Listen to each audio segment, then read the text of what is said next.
Hi guys, I hope you're all safe and well. I'm just coming on to do this week's card Facebook reveals for you all. So, if you were drawn to card 1, we're going into the energy of the 10 of Cups.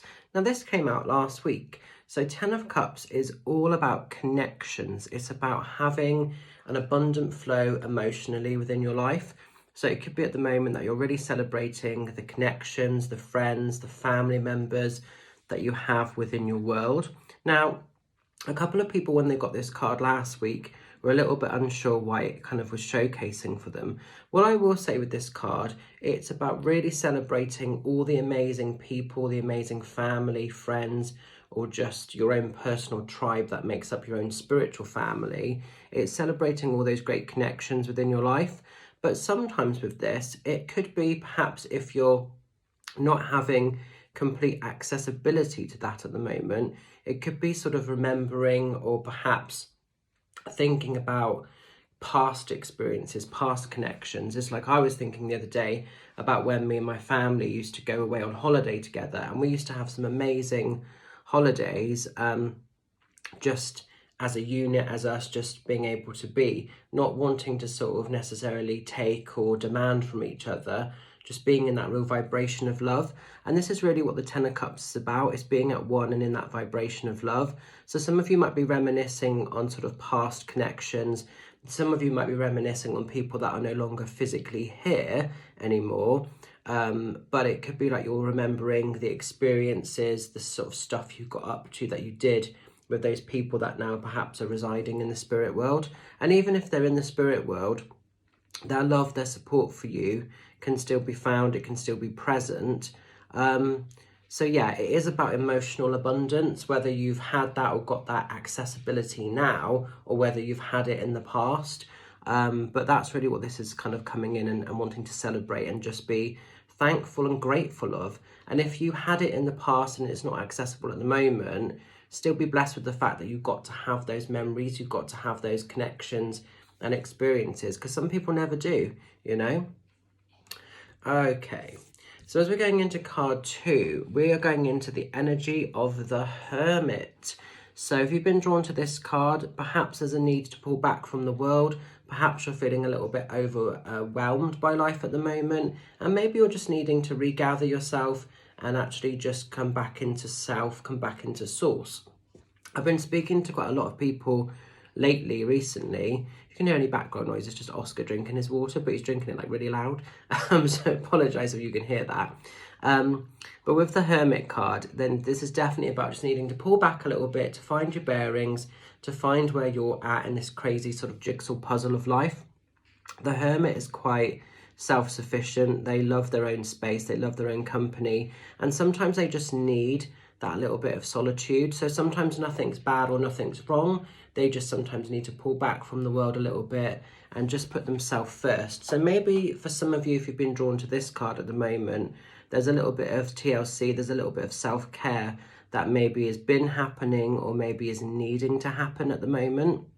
But what's great with the Hermit is he holds, I mean, in this card, it's like a sort of dragonfly, I think, or sort of some other kind of creature. But like, what's great with this kind of card, though, is obviously basically like the path is ready to walk as and when you're ready. So once you've caught your breath, once you've had your time to just chill and to just find sort of solitude, when you feel ready, when you feel kind of contented, you can walk back along the pathway. So nothing's damaged, nothing's broken. You've got all these lovely trees in the background, and you're just needing to earth, you're just needing to take that time out, you know, to be still with the world perhaps.